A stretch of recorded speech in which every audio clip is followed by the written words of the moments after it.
आज हम आपको बच्चेदानी के ऑपरेशन के बारे में बताएंगे, जिसे कहते हैं हिस्टेक्टमी। हिस्टेक्टमी में ऐसा होता है कि पूरे बच्चेदानी को बाहर निकाल दिया जाता है। मैं आपसे यही कहना चाहती हूँ कि किसी भी मरीज को अगर लगातार ब्लीडिंग हो रही है या उसके बच्चेदानी में गांठ है या कोई भी फाइब्रॉइड है तो तुरंत वो डॉक्टर को दिखाए। इसके लिए ऑपरेशन किया जाता है। आपके एक दिन पहले आपको भर्ती किया जाएगा हॉस्पिटल में, ताकि खाली पेट रहे और दूसरे दिन आपका ऑपरेशन हो। इसके लिए आपको एंटीबायोटिक इंजेक्शन भी रात को दिए जाते हैं और सुबह आपको ऑपरेशन थिएटर में शिफ्ट कर दिया जाता है। इसमें आपको कोई घबराने की बात नहीं है। आप ये मत सोचिएगा कि मेरे को बेहोश करेंगे, ये करेंगे, नहीं। आपको सिर्फ एक स्पाइनल में आपको इंजेक्शन दिया जाएगा, जिससे आपका पूरा शरीर नीचे का सुन्न हो जाएगा। डॉक्टर अपना ऑपरेशन शुरू करती हैं और 4 इंची का चीरा लगता है। 4 इंची का चीरा लगा करके डॉक्टर बच्चेदानी को सही सलामत से निकाल लेती हैं। इससे मरीज को कोई भी ब्लीडिंग नहीं होती है, कुछ नहीं होती है। लेकिन गांव की औरतें बहुत सी ऐसी होती हैं जिनको ब्लीडिंग होती रहती है, लेकिन वो फिर भी डॉक्टर के पास नहीं जाती हैं, जिससे कि वो ब्लीडिंग लगातार होने से कैंसर की शिकायत भी हो जाती है। कैंसर में भी बच्चेदानी को बाहर निकाला जाता है। बच्चेदानी नीचे की ओर खिसक जाती है तो बच्चेदानी निकाला जाता है। यूट्रस से बराबर ब्लीडिंग होती रहती है। गांव की औरतें ऐसी होती हैं कि उनको बराबर ब्लीडिंग होती रहती है। वो कुछ इधर उधर की या शहर की भी औरतें ऐसी होती है जो इधर उधर से दवा ले लेती है और ब्लीडिंग रुक जाती है और फिर उसके बाद वो ब्लीडिंग होने लगती है।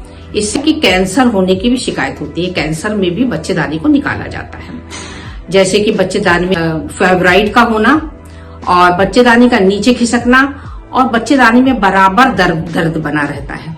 इसमें भी बच्चेदानी को निकालना बहुत जरूरी होता है।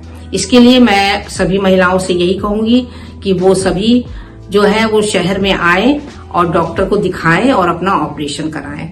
इसमें ऑपरेशन में कोई ज्यादा टाइम नहीं लगता, कोई परेशानी नहीं होती है। इसमें एक दिन पहले मरीज को एडमिट कर दिया जाता है, जिसमें मरीज जो रहती है रात भर भूखी रहती है। शाम को सारा खाना खा लिया जाता है और उसको एंटीबायोटिक इंजेक्शन लगता है और सुबह उसको ओटी में शिफ्ट कर दिया जाता है। ओटी में शिफ्ट करके उसको सिर्फ 4 इंची का चीरा लगता है और उसके बाद बच्चेदानी आराम से डॉक्टर निकाल देती है। ये कम से कम 1.5-2 घंटे का ऑपरेशन रहता है, मगर इसमें मरीज को कोई भी परेशानी नहीं होती, क्योंकि उसके स्पाइनल में इंजेक्शन लगा होता है, जिससे कि वो हिस्सा जहां वो ऑपरेशन कर रही है और पैर तक का पूरा सुन्न रहता है। इसमें मरीज को कोई भी परेशानी नहीं होती है। ऑपरेशन होने के बाद मरीज को आईसीयू में एडमिट कर दिया जाता है, जिससे वो रात भर वहीं रहती है। डॉक्टर ब्लीडिंग चेक करती है, बीपी चेक करती है, ताकि मरीज को कोई भी परेशानी ना हो। फिर उसके दूसरे दिन वो उसको वार्ड में शिफ्ट कर देती है। वार्ड में शिफ्ट होने के बाद एंटीबायोटिक इंजेक्शन कुछ चलते हैं, ग्लूकोज चलता है और जो टाका उसको लगा होता है मरीज को, वो अपने आप डिसॉल्व हो जाता है। उसमें आपको कोई परेशानी की बात नहीं कि टाका कटवाना होगा, ये नहीं, अपने आप डिसॉल्व हो जाता है। ऐसा टाका डॉक्टर लगाती है। फिर उसके बाद एंटीबायोटिक इंजेक्शन लगते हैं कम से कम 1 दिन 2 दिन और फिर उसके बाद ओरल स्टार्ट हो जाता है। उसको मुंह से खाने की दवाइयां, एंटीबायोटिक है, दर्द की दवाइयां लिख दी जाती हैं। और इसमें मरीज को कम से कम 5 से 6 दिन रहना पड़ता है। कभी कभी जल्दी भी छुट्टी हो जाती है मरीज की। और मगर ये ध्यान रखना है मरीज को कि ऑपरेशन के दूसरे दिन उसको उठ के बैठना है, क्योंकि वो जितना जल्दी उठ के बैठेगी उतनी जल्दी उसका टाका भरेगा। और सूप है, पानी है, लिक्विड डाइट पर रखा जाता है। चौथे 5वें दिन जब आपकी छुट्टी होती है तो डॉक्टर आपको समझा के भेजती हैं कि आपको भारी सामान नहीं उठाना है, ज्यादा चलना फिरना नहीं है।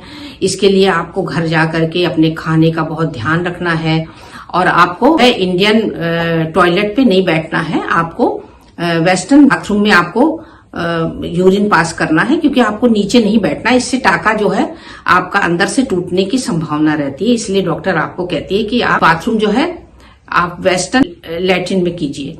और आपसे यही मैं कहूंगी कि इसमें भारी सामान नहीं उठाते हैं। अपने खाने का बहुत ध्यान रखना है आपको और थोड़ा चलना फिरना भी है। ये नहीं कि आपका ऑपरेशन हुआ तो आप चले फिरे नहीं। इसमें कभी कभी चक्कर भी आता है और दर्द भी होता है, लेकिन उसको इसमें कोई परेशान होने की बात नहीं है।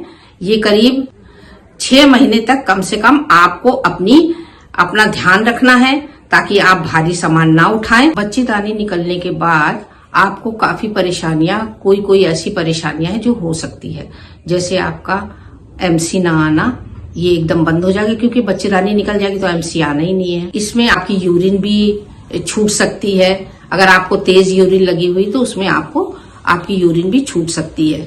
इसके लिए आपको एक्सरसाइज बताएंगे डॉक्टर, जैसे कि आपको आपके वजाइना को सिकोड़ना और छोड़ना, सिकोड़ना छोड़ना, इस तरह से आप करेंगे तो ये एक्सरसाइज से आपका जो है यूरिन जो है ठीक से होने लगेगा। बच्चेदानी का ऑपरेशन होने के बाद आपको क्या क्या चीज का ध्यान रखना है, इसके लिए आपको तली भुनी चीजें नहीं खाना है और आपको नशा नहीं करना है, जैसे पान तम्बाकू, ये सबसे दूर रहना है आपको। बहुत सी महिलाएं खाती हैं, इसलिए मैं आपको ये बता रही हूँ। इसमें आपको पौष्टिक आहार खाना है, जैसे प्रोटीन है, कार्बोहाइड्रेट है, कैल्शियम है, इसमें आपको बराबर लेना है। डॉक्टर आपको बताएंगे कि आपको कब तक खाना है। मुझे यकीन है कि आपने मेरा ये वीडियो पूरा देखा होगा, अच्छी तरीके से देखा होगा, और हिस्टेक्टमी का ऑपरेशन जिसका भी हो रहा है आप इसको उन्हें बताइए कि इसमें कोई परेशानी नहीं होती है, और आप मेरे चैनल को ज्यादा से ज्यादा सब्सक्राइब करें, लाइक करें। नमस्ते।